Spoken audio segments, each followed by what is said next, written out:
A cancer patient who's working hard to fund a drug to stay alive says Australian cancer patients are better off, and experts agree.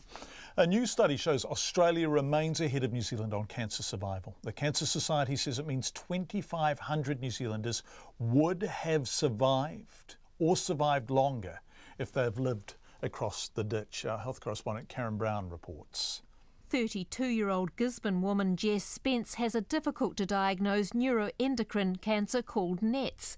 It leaves her body riddled with cancer and aching until periodically she heads to a Melbourne clinic for a nuclear treatment known as peptide receptor radionuclide therapy, or PRRT. It's not funded here, and so far treatment in Australia has cost Jess $45,000, including flights. Jess adds she needs to save $750 a week for future treatment costs, scans and travel.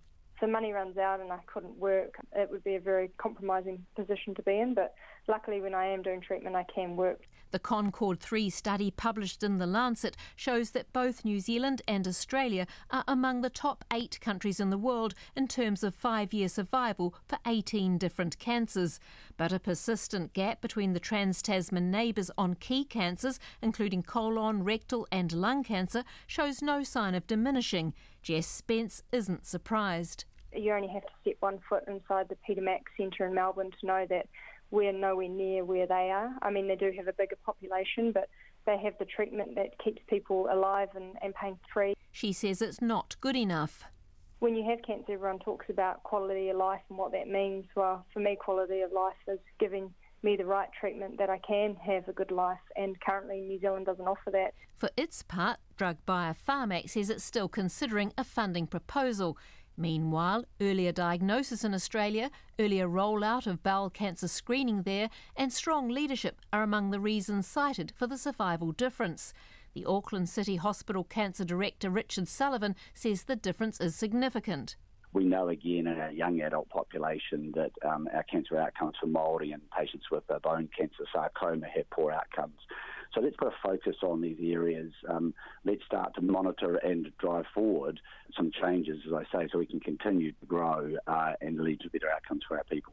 An Otago University public health expert, Tony Blakely, says New Zealand's doing well, but there is more to do. We have quite profound differences in survival between Māori and European, and probably also for Pacific.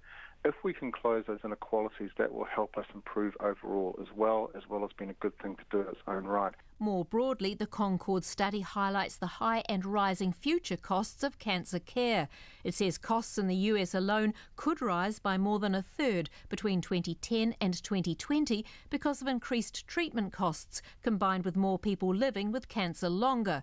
The Cancer Society's medical director, Chris Jackson, says it's another reason for New Zealand to lift its game. And that means that it will continue to be a larger part of the overall health budget, which is why we have to plan and we have to continue to look at our model of care and look at what we can do together better in order to offset some of those rising costs. The Health Minister David Clark wasn't available to be interviewed. However, he said in a statement, prevention, early detection and timely treatment will be the government's focus. He added the government is exploring options to improve cancer treatment and outcomes, including the possible development of a national cancer agency.